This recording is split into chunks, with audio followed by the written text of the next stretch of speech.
Welcome to the Wayfaring Panda. I'm Annette. Today I'm participating in a YouTube hop called Mix It Up Monday, which is a YouTube and Instagram hop. It's a social media hop where we share projects that mix it up. We're mixing up a traditional scrapbook layout with some different types of media such as texture paste, foil, paint, ink, spray, gesso, thread, stitching. The sky is the limit. This hop is a collaboration between Anna from Peacecraft Love and Kimberly from I'd Rather Be Scrapbooking, but anyone is welcome to play along. We post the inspiration sketch on the last Monday of the month, and then the hop takes place on the second Monday of the month.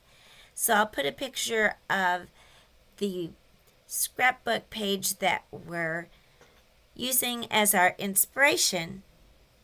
To start with, I'm using some mixed media paper for my background, and I'm spraying it with some Nuvo Mica Mist. You will not see that in the description below because I do not recommend this product. I got their Christmas special one time that had a red and a green mica mist, and I think this is called Swirl Burl or something like that. But the green only worked the first time I used it, and then it didn't work after that, and the red one only sort of worked the first time and didn't work after that. I followed all the tips I found on YouTube. I've tried cleaning out the nozzles, and that never worked. They sent me some replacement bottles, of the red one, and then they sent me a pink one because I guess they don't have the green one anymore.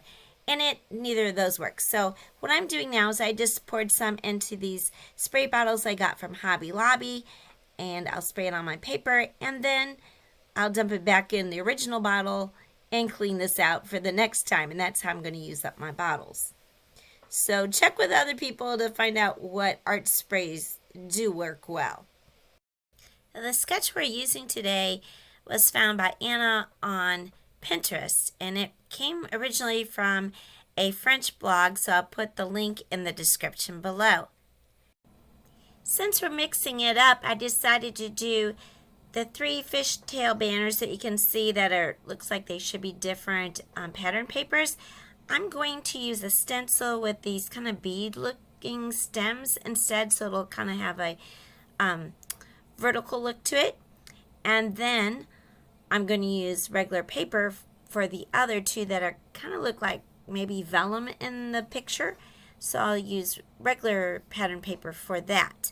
So for the stencil, I'm using a stencil that I got as a prize from Allison Haikila from a hop that she did several months ago, and it was to bring awareness for EDS, and that's basically a disease that kind of goes undiagnosed for quite a while, has different symptoms, and people may not be aware they have it. Anyway, she had a hop, and I won a prize from her, so this is one of the things that she sent me.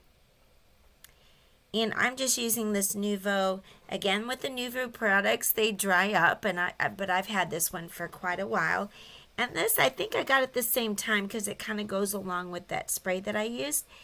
And so it does blend a little bit into the background. So I'm going to do the green on this one. And you'll see it's very dried up, but you kind of work it like butter. And the more you go over it, it's kind of like the friction warms it up enough that it does spread. And I've done some other things with this in the past that it's worked well on, even though it has dried up. So you can still use it even when it gets dry. And I really do like the color on this one. I did forget to tell you this is called embellishment mousse. I also use the glacier paste, and that doesn't dry up as much as this does. So I like the texture of the glacier paste better. And just after I get this done, I've got some new stencil paste from Lawn Fawn, which so far has not dried out at all. Next, I'm going to stencil the same thing on either side of the green, and I'm going to do red. So I'm using this white stencil paste from Lawn Fawn and adding ink to it to make it the color that I want. So I'm starting with adding some barn door distress ink, and this is kind of a darkish red, kind of a brownish tint. So I add wild honey to give a little bit of an orangey look to it.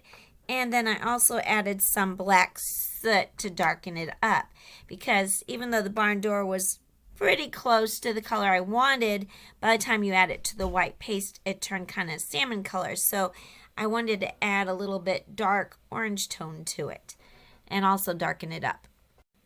I'm using 2 spatulas. One I'm using to get the paste out of the jar, and the other one I'm using for mixing so I don't contaminate the paste that is in the jar. When I finally get the color to kind of match the photo, then I go ahead and put it through the stencil as before. However, this is a lot thinner, and it's thinner than usual because I added so much ink to it. So it's harder to get it to go on smooth, and it is a little bit messy, but I started to go with it because I'm going to be adding different things to the page that detract from it. And also, this is mixed media, so it should be a little bit messy. Now, anytime you use any type of paste like this, you want to make sure that you wash your stencils and your tools and your work surface right away because it will dry really hard and then it'll be hard to get off. In the sketch that we're using, you can see there's some journaling, a little paper there with some journaling that's below the pictures. So I'm using this sticker, and it's from Scrapbook Customs of Mexico. It looks like kind of like luggage tag or travel tag. And I'm just doing a little bit of journaling about the pictures, just saying that this is pictures of the courtyard at the Capitol in Mexico City.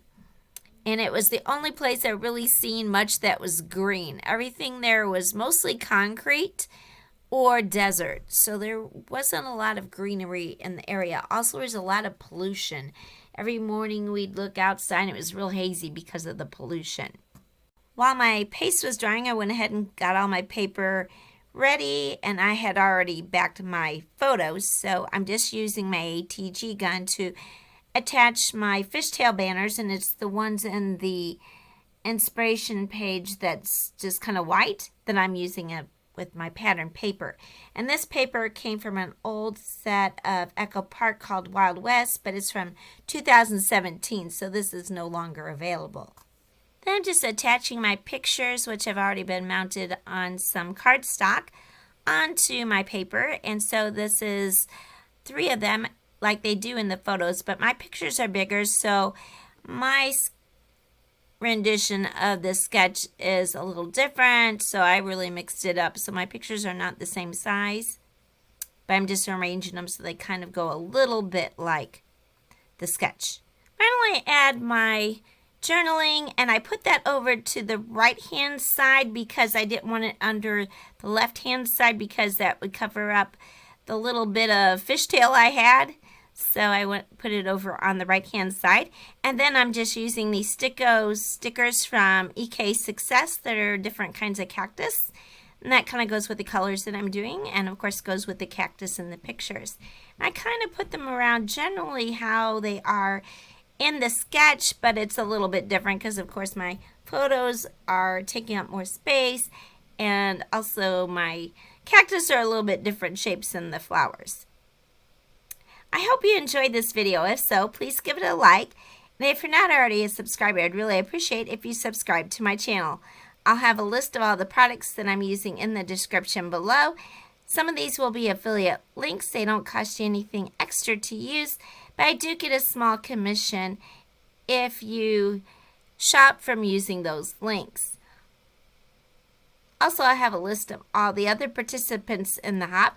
Please hop along for some more inspiration on doing scrapbook pages. Thank you so much for watching, and have a wonderful day.